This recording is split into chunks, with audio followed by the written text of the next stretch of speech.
One email in 2012 turned into a position now 5 years later where I'm a producer on a show that at the time was my favorite show and love and still is to this day. Ariel has a way about him. It's not an accident that he's been as successful as he has. I can't imagine a day where the MMA Hour ever stops because I can't imagine a day that Ariel ever stops. Whether you're the guy mopping the floors, if you're not working hard, then you're replaceable. The number one thing that I try to preach to people is make yourself irreplaceable. You're looking at a magazine and you're opening it up, there's advertising on one half of the page and then there's a story written by, a hardworking journalist on the other side of the page. Our job is to get that hardworking journalist to tell that story about our client rather than having to buy the advertising on the other side of the page.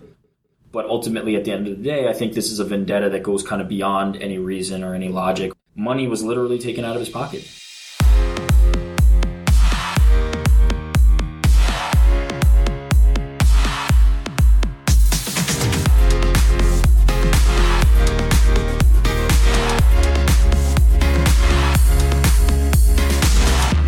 What's up, ladies and gentlemen? Welcome to another episode of Listen Up with me, Ollie Baisley, and that was the voice of Eric Jackman, otherwise known as New York Rick. Eric is the producer at the Mixed Martial Arts Hour, which is the world famous, the biggest and the most successful UFC and mixed martial arts show in the world. It's been running for 7 years and Eric's been part of the show for 5. The show is hosted by the 7-time winner of the MMA Journalist of the Year, Ariel Helwani. He, in my opinion, is the best sports journalist in the world. And I don't say that lightly. He's incredibly impressive, and the show itself is groundbreaking. It's broadcast on 3 different platforms, and it breaks news every single week. They've had Conor McGregor and tons of other brilliant and most amazing guests on the show, and it really, really is groundbreaking. They have Ice Cube and lots of other things, and the significance of the show for the community of mixed martial arts is as big as it gets. Everybody who's a fan of the sport tunes into the show because that is where you find out what's happening. Ariel gets the biggest, best, and most successful fighters on every single week, and New York Rick makes it happen. And this is why I wanted to talk to both of them. So Ariel's interview is coming next week, but this is New York Rick's. And so stay tuned. There's an awful lot of interesting things which he talks about in terms of how they've developed the show, how they built, and how kind of what he believes in. And I think you understand a lot more about what goes into the behind the scenes of the show, and also a lot more about what makes New York Rick tick from this interview. So hopefully you enjoy it. Before we get into that, do check us out on social media. We're at Listen Upcast across all platforms on Twitter, Facebook and Instagram. And if you're listening to this on YouTube or whatever platform, we're on YouTube, we're on SoundCloud, Mixcloud, iTunes, Google Play, tons of platforms, and Facebook. So make sure you check us out and find the platform which suits you the most, and do subscribe it really so that you don't miss the next episode with Ariel. And as always, please leave a comment, please tell us how you like the show, and do also leave a review if you're listening on iTunes because it really, really helps us out. So without further ado, let's get into the show. So I'm here with New York Rick, or Eric Jackman, as your official name is. Thank you very much for giving me some of your time this afternoon. My pleasure. How was the MMA Hour today? I think it was a really solid show. We had Paul and Malignaggi back on for the second week in a row, which did some big numbers. Ariel told me that we had Daniel Cormier, former UFC light heavyweight champion, on first, and we had a really strong number on the beginning of the show. Which typically doesn't happen. We typically grow as we're going.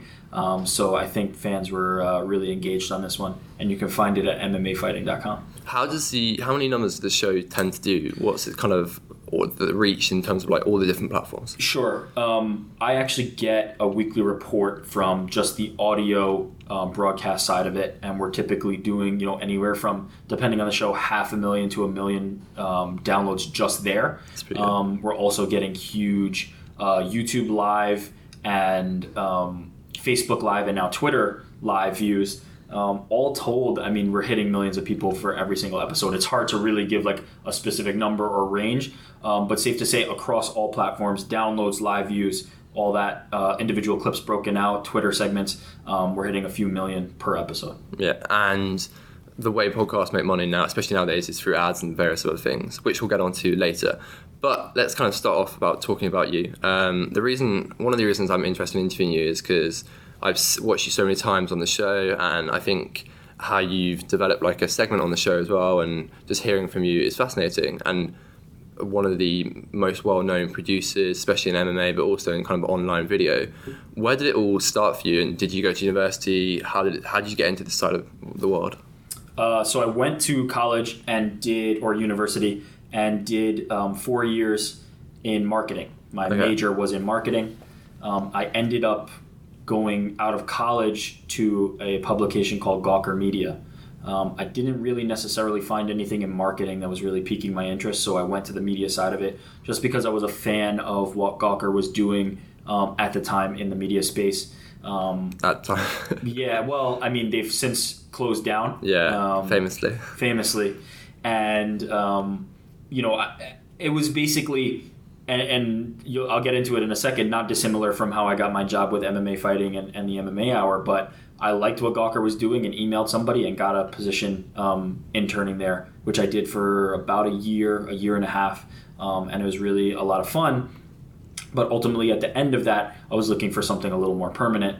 But I never really put my marketing degree to use. I went straight from college to media, and then from that internship with Gawker straight to the MMA Hour and MMAfighting.com. And the story of how that happened was my internship was wrapping up. I sent an email to Ariel Helwani, who's the foremost MMA journalist, multiple time Journalist of the Year winner, 7 times, I believe, at this point. It doesn't pin that out enough. If I won anything 7 times, I'd have it on Twitter. Sure. I'd have it on everything. I'd carry the trophies with me, I think, in a backpack. But I emailed him and said, look, Ariel, I know you do your show in New York. At the time, not knowing him, never having met him, I tried to figure out his email address just by guessing. But I was actually able to track down one of his old email addresses at a site that he started when he was starting out in the business called JarryPark.com.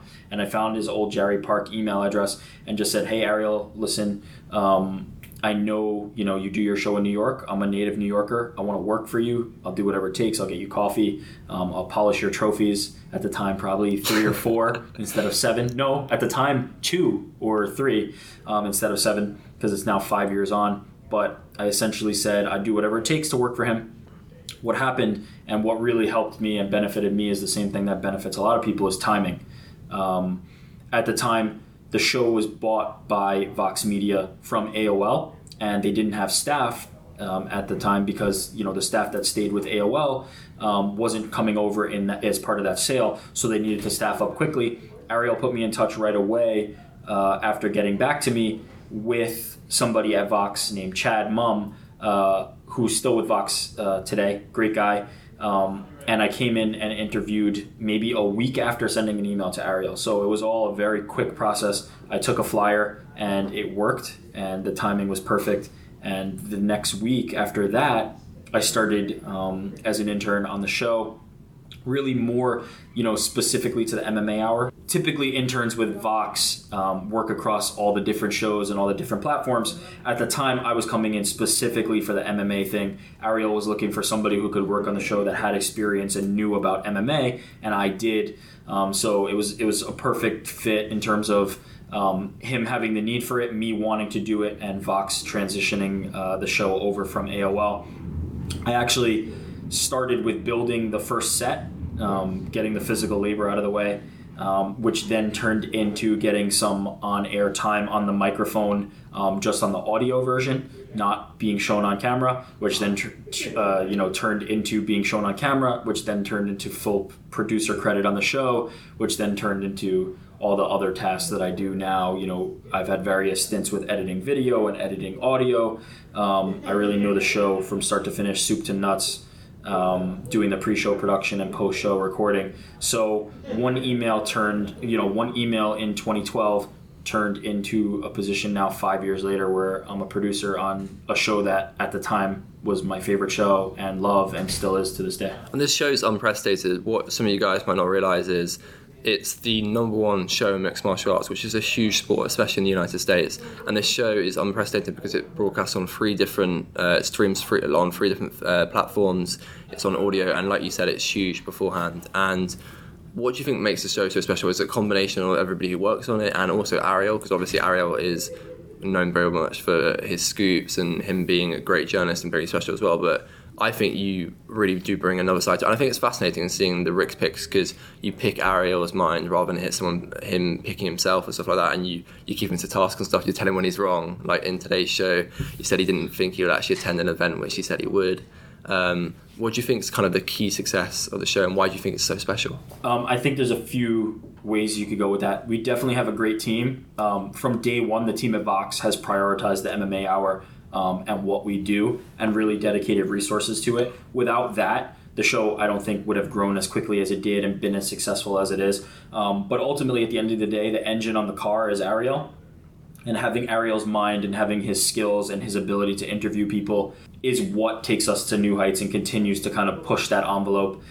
He is the best in the business. He doesn't have those awards just because it's nice, decoration for the mantelpiece. He really is the best, in my opinion, in this sport, and pretty much any sport, in terms of getting the right interviews, getting the people that need to be talked to at the moment, the most timely guests, and pushing them to places they haven't been. So Ariel drives the car, and then there's the other parts of the show. My segment in particular, I think people think, I'm a contrarian for the sake of being contrary, but the reality of the situation is that typically Ariel and I have very different viewpoints on things, and we're not typically aligned. And so it's good for, from time to time, the person who Ariel is in asking the questions has the table turned on them, and people like to see kind of get his thoughts from somebody who's not necessarily aligned.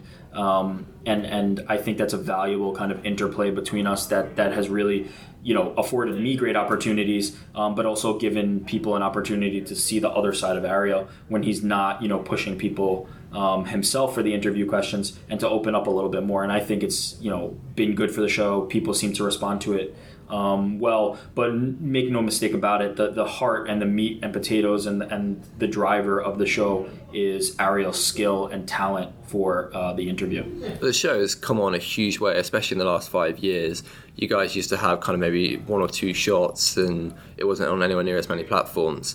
Like you said, kind of you take it in a kind of different direction as well. And do you think it's because Ariel's got a hugely colourful character? When he gets people's gets opinions on the shows and gets them to really open up, do you think that's something to do with kind of the fact that they know they're on the biggest show in the sport? Or do you think it's also the fact that they like Ariel and the way he asks the questions? Yeah, I think it's a combination of those things. Ariel has a way about him. He, it's not an accident that he's been as successful as he has.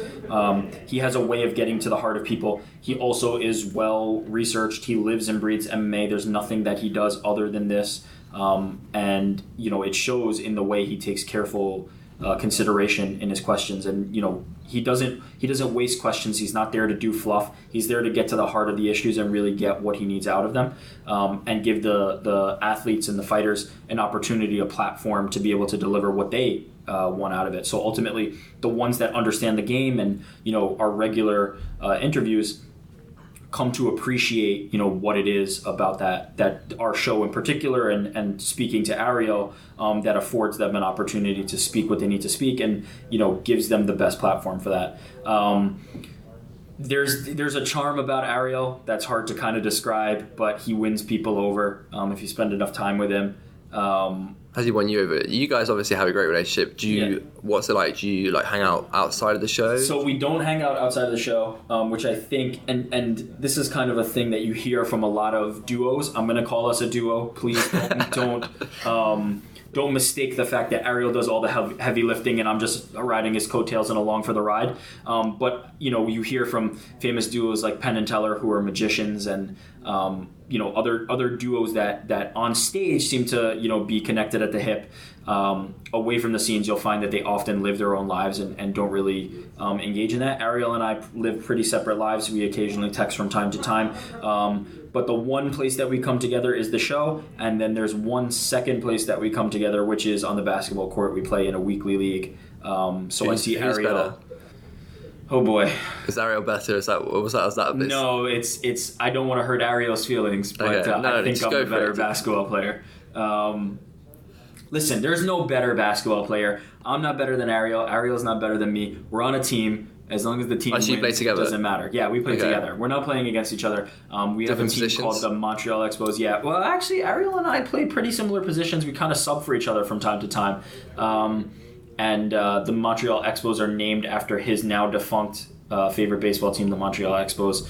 But yeah, as long as we're winning, I don't really care. Okay, no, fair enough. As you're on a team as usual. Let's kind of go back as well. This show is wildly successful, and you're very modest, but this has kind of brought you a following as well. And how then did that take you into maybe doing other things as well? Have you been asked to do other MMA shows? And also, you said off air that you kind of then do PR and marketing stuff now. How did that progress, and how did you pick up that side? Did you not fancy, maybe, I've seen you on the MMA Beat, which is another show that MMA Fighting do. Did you not fancy getting full-time into journalism? So I never really considered journalism as a path. I liked working at Gawker, but because I wasn't seeking hard-hitting news, to be a journalist is not really one of the ambitions I ever had. I kind of fell into things I liked. I work for a media outlet, but I wouldn't call myself a journalist. I don't consider myself a journalist. I don't break news. I'm not telling stories. It would be hard for me to be impartial because that's not really the role I play. But how I got into it how I got into some things outside of the journalism world is Ariel has a friend, John Beer, who is the owner and founder of Jack Taylor PR. When I met with Ariel and was doing well here, he introduced me to John, who I then started working for, and now I'm the vice president of Jack Taylor PR, doing PR work on the side. So it's not often you're going to find a job that you work full time where you can be out one full day a week, which I have to do the show on Mondays, and work 4 days a week the rest of the time and get paid a reasonable full-time salary. Because of my abilities and because of how much time I put in on the weekends and things like that, I'm able to find that flexibility with Jack Taylor, and we work with a lot of great clients, and it's one of the things that it's truly my career. I'd say working on the MMA Hour is almost like a vacation, a hobby, a thing that I get to do that I can't believe I still get to do and get paid for. But my career is in PR. I'm really a PR guy at heart. And do you think long term, I'm not sure how long, obviously hopefully the show carries on for as long as possible, but do you think if it didn't, would you go full into PR, or would you keep trying to have one, would you be interested in trying to do a show for still one a week? Because obviously you like that side of it and it's fun, or do you think that it's just kind of this special to the MMA Hour? Yeah, it is special to the MMA Hour. It's not that I'm seeking outside opportunities, to try and get away one day a week. It's really, I can't imagine a day where the MMA Hour ever stops, because I can't imagine a day that Ariel ever stops. But if that day came, I would dive straight into the PR for another day a week. I also can't see myself leaving the MMA Hour. I don't know what that would look like. I'm so connected to it at this point, 5 years in. It's one of the things that I still love to do. It still feels the same way as it felt 5 years ago, which is pretty rare. I can't envision a time stopping the MMA Hour, but I know that that's a reality that will eventually come. We cannot do this forever, as much as I'd like to, but as long as the ride is still going, I'm still in. I'm buying a ticket every single week, and there's nothing I love to do more. Do you think that kind of long term in your career you want to be, president of whatever PR company and stuff like that, and keep that ball rolling and stuff like that, or is there other career opportunities and other things that you're interested in? I'm feeling good about where I am in the PR space. I've been doing it for about as long as I've been doing the show now, 5 years. I feel really accomplished. I feel like the experience I've gotten with my agency is different than the experience I could have gotten at other agencies. I feel like I've done 5 years but have the experience of somebody who's done 10. So I definitely want to stay on this career path. I like PR. I get to work with a ton of interesting clients on that side. And, at this point, if I was to pivot to something else, I can't imagine what it would be. I'm pretty passionate about PR, and I'm pretty passionate about the MMA Hour. And fortunately, I get to still do both of those things. I don't know where, life is going to take me in my personal life and in whatever career opportunities I have after this. But at the moment, I can't think of a better setup. I can't think of a better balance that I have right now. What do you think the key skills or key aspects that makes a kind of a successful producer? Because it's a role which is very you do an awful lot of things. You're on the show live, but also you're kind of running the scenes behind that, and then you're doing the editing behind the scenes. Obviously, from what I've heard and experienced in media, hard work is so important. What's the most important thing for you? Well, I think hard work is important, whether you're a producer, whether you're talent, whether you're the guy mopping the floors. If you're not working hard, then you're replaceable. the number one thing that I try to preach to people is make yourself irreplaceable. So, and it's also the thing that serves me best in terms of what I would say is integral to the show.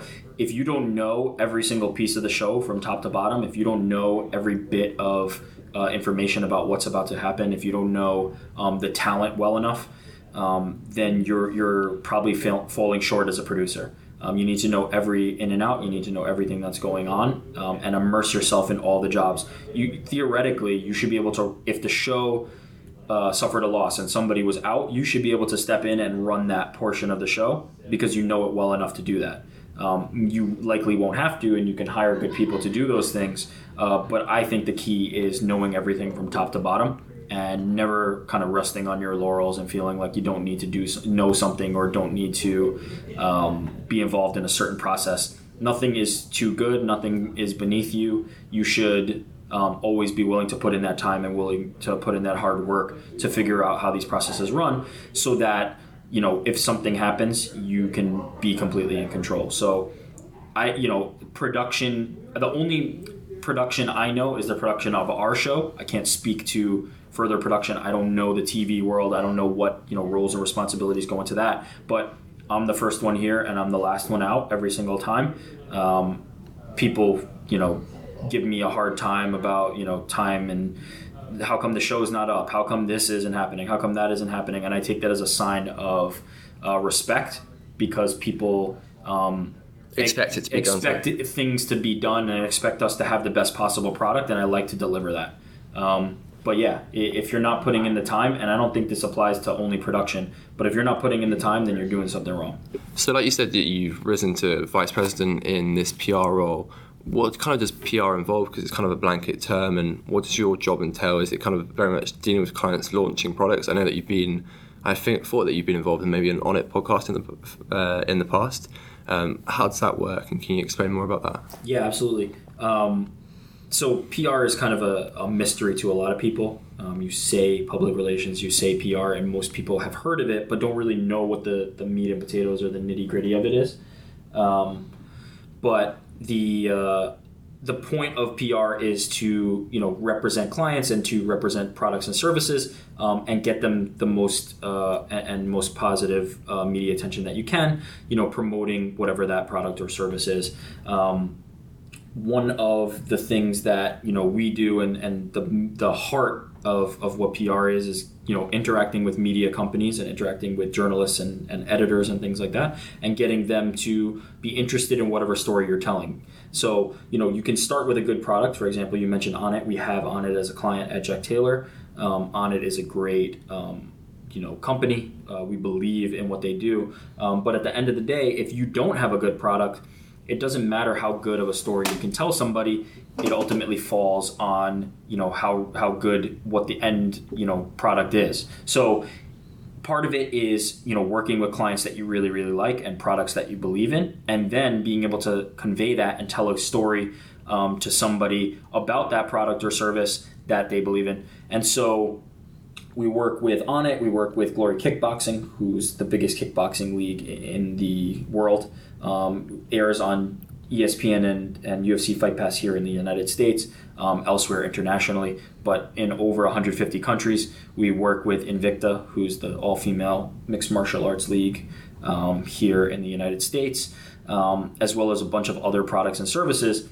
The key to, I'd say, balancing that and keeping everything in line is working on things that you actually believe in and actually still find passion for, and can really feel good about promoting yourself. If it's inauthentic, if you're trying to tell somebody a story about something and you don't believe it yourself, you're never going to be able to tell them that story. So I describe PR as creative, as storytelling. The easiest quick analogy on a practical level is if you're looking at a magazine and you're opening it up, there's advertising on one half of the page, and then there's a story written by a hardworking journalist on the other side of the page. Our job is to get that hardworking journalist to tell that story about our client rather than having to buy the advertising on the other side of the page. So you hire a good PR agency and they should be able to do that for you. So one of the things that's kind of come with your role as a producer on the MMA Hour is kind of a following on Twitter and other social medias. How do you find that, and have you learnt to deal with maybe the abuse that you get, and also the kind of the praise? How do you find that? Because for someone in my position, I've never really encountered that. Sure. I mean, you're being kind. I don't really have nearly the following of somebody who's actually noteworthy like Ariel or somebody else, in the public eye. But I do have a bit of like a dedicated and kind of hardcore following. I imagine they're a vocal bunch, especially the ones who follow you. Absolutely. They're definitely vocal. I find the majority of them to be supportive. I've met some of the nicest people just through Twitter. And I find that, for me, I'm okay with reading negative things. I'm not really that person who needs to close themselves off from criticism or anything like that. I'm pretty comfortable in my own skin. That doesn't mean that if you fire off a stupid tweet to me that I'm not going to fire off a stupid one right back to you. But you're probably going to have a tough time hurting my feelings because I'm pretty secure in who I am. It's hard to get under my skin. I don't have anybody blocked. You can never really drive me to block you because at the end of the day, I have a good family, I have a good job, and those things don't really affect me too much. I think of Twitter as kind of a fun thing that has now become kind of a professional tool. The same with Instagram, the same with Facebook. Social media has become a real, not to be cliche, but a platform for launching certain things and sharing information and receiving information. I pretty religiously follow Twitter, read all my tweets, and use it as my main news source. I very rarely visit the homepage of any websites. I kind of find all my news through following the right outlets on Twitter. But on the other side of it, in terms of what I'm actually giving out as content, it's a platform for me to promote the show. It's a platform for me to promote clients. It's a platform for me to interact with people on a regular basis. I try to respond to as many people on Twitter as I can. I found it as a really valuable tool versus something that, if you get too deep into it, certain people feel like, it's just negativity. I know Ariel in particular, he has so many more people shouting at him at all times. There really can be, this cacophony of people just spouting negativity that you really don't want to look at. At this point, it's still manageable for me, and I find that people are nicer versus being pretty mean. So like you said, you talking about the family side, you've recently you announced that you've got a baby on the way, so congratulations. Thank you. How are you feeling about becoming a dad? Are you excited about it? Are you nervous? I imagine it's a mix of both. It's a mix of both. I'm excited because it's my first child. This is a new experience for both me and my wife. We're really deep into the process. She's 6 months at this moment. And obviously I'm prepared and ready to add a new member to our family. But I'm nervous because, I'm having a little girl and I don't know, it's going to be a learning experience for both of us. I don't know, the ins and outs of fatherhood the same way I know the ins and outs of everything else in my life. It's pretty controlled. I like to be in control. I don't like feeling like I don't know something or can't learn something. So that first little bit is going to be touch and go, but we're going to do our best. My wife is the best wife in the world. She'll be the best mother in the world. I have no doubt about it. So whatever it is, I'm pretty sure we can tackle it and we'll make it work. But yeah, it's scary to have a little girl because, I'm a man. I was once a boy. I know what little boys think, and I know I'm ultimately going to have to be super protective of my little girl. They're going to have some tough talks when they come to the house to take my daughter out. In Bad Boys. Yeah, exactly. Like I'm Will Smith in Bad Boys. But we'll have to cross that bridge when we come to it. For now, I'm just kind of excited about the process and, bringing this child into our lives. No, it's amazing. Best of luck for that.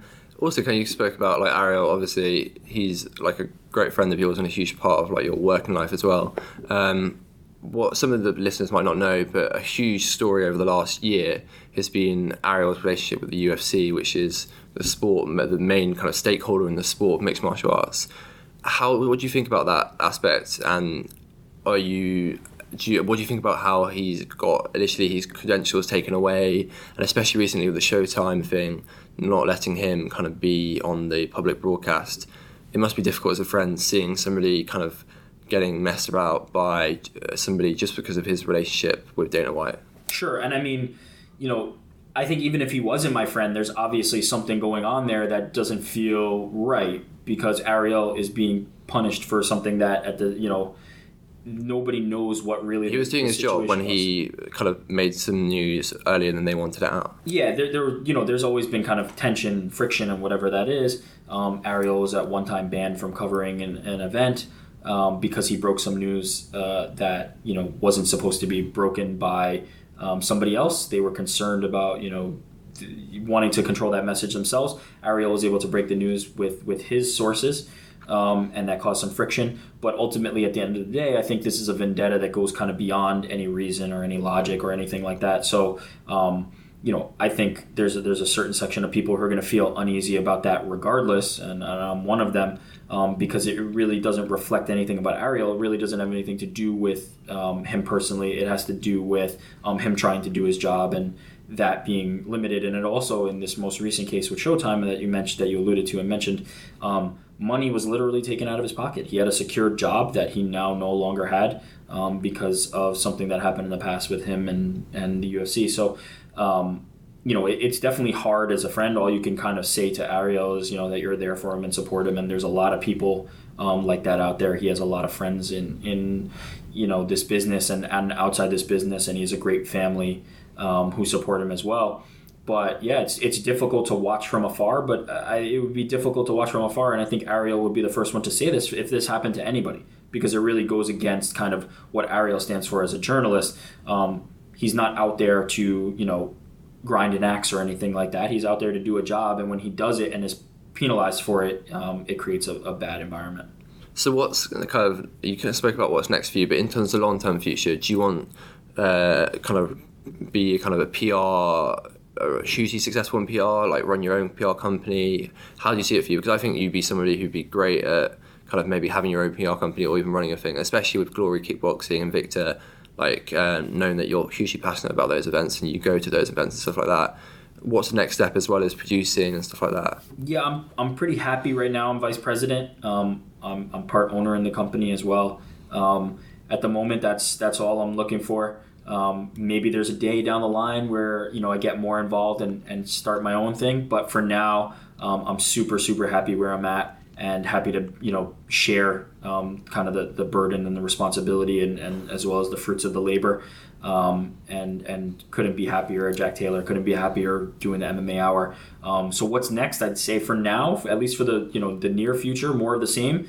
Add some things on the personal side. Add this child and our baby to the mix, and see how that impacts things. But professionally, I'm kind of happy where I'm at 5 years in, following my internship, and then talk to me in another 5 years and we'll see what I say. Also on the mixed martial arts out, kind of you've recently gone to a new studio with new branding and launching onto Twitter as well, which is kind of groundbreaking because not many shows have that. What's next for the show? Just kind of closing on the thing. What's the next innovation that you kind of are working on or that you see happening in the next year or two? Yeah, I think we can kind of continue to innovate. It's going to take somebody smarter and more savvy than me to kind of be able to predict what that next thing is. For now, we're incredibly happy and fortunate to be associated and working with Twitter and being able to broadcast our show there. Ariel teased it, and we haven't told the details of it yet, but there's going to be some kind of show that's happening in the near future that's an MMA Hour spinoff. And I think it's more things like that. I think it's being able to take the MMA Hour brand and turn that into more and different shows, maybe live shows from remote locations, figure out a way to kind of on television capitalize, maybe TV. We've had conversations with people at various points to put the MMA Hour on TV. There was a time where the MMA Hour was on the Fight Network in Canada. The video version of our show was broadcast there. I think there's all kinds of new horizons that the MMA Hour could have. If it went operating the same way as it is right now, and we experienced the same growth that we experienced in these first 5 years that I've been here. Ariel's been doing the show for longer than that, but I'd be pretty content and pretty happy with that kind of growth over 5 years. But I think we're looking to kind of shatter those expectations. What that exactly is, it remains to be seen, but television would be fantastic. I think it is a visual medium. It's the same, there's a lot of interviews and interview shows that get done without a video element. I think the video element really makes our show special, especially with how finely produced it is and how professional it is. I think it would be great for TV. I think it would help get, huge viewership for whatever network was able to take it on. I think it would also help guests get more exposure on a TV network. So it would help the show get more guests as well, because you're more likely to get absolutely. the Connors, the Floyds of the world. Yeah, if you're broadcasting to, 500,000 people live on TV as well. Absolutely. I think, at this point, we know that the power of the internet, we know that, you don't need to be on TV to be successful. Our show is perfectly fine as it is and continues to kill it every single week.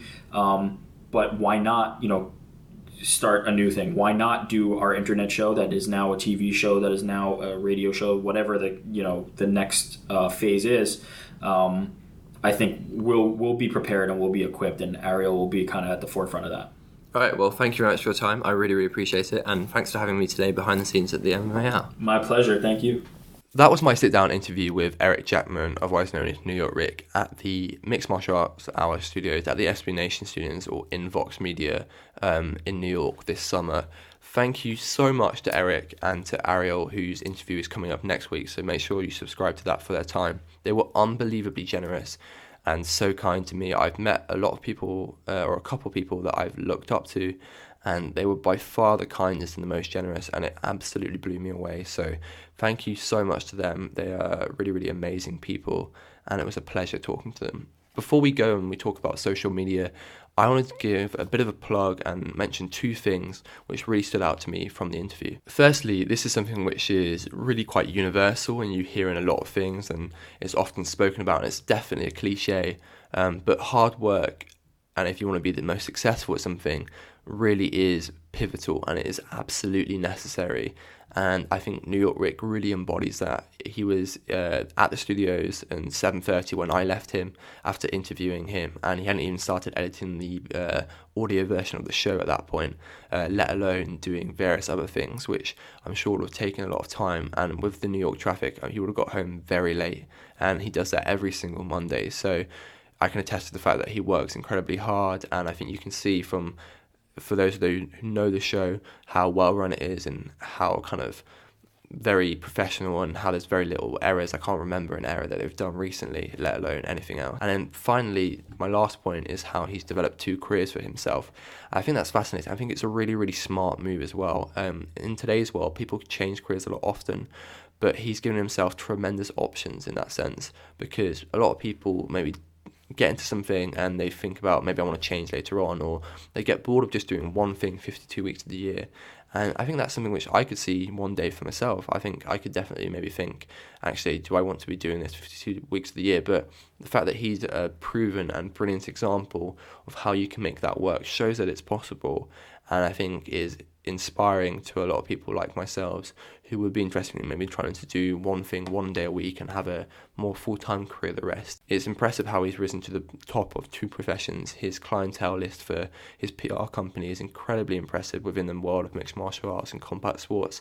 They really, other than kind of the UFC and Bellator, who are the two biggest promotions in mixed martial arts, he has the A-team, and it's unbelievable the companies they have on their books, if you will. So yeah, I think that just attests to the level that we're dealing at in terms of a person, and in terms of how good of an operator he is and how good he is at what he does. So thank you very much for listening. Before you go, do check us out on social media. We're at Listen Upcast across all platforms, on Twitter, Facebook, and Instagram. And make sure you check us out on whatever platform suits you best. We're on iTunes, SoundCloud, Mixcloud, Google Play, and various other things. And so choose whichever platform and make sure you subscribe so that you don't miss next week's episode with Ariel Helwani. And yeah, thank you very much for listening. And quickly before I go, if you're listening on iTunes, do make sure you do leave a review. It really helps us. It's how iTunes determine which shows they should kind of help promote. And like I always say on my other show, The Cycling Ramble, the more people who listen gives me more of an excuse to do less uni work and to focus more time on this. So I really, really do appreciate them. Thank you very much. So next week, Ariel Helwani, half an hour sit-down interview. It's a really fascinating talk. Make sure you stay tuned for that.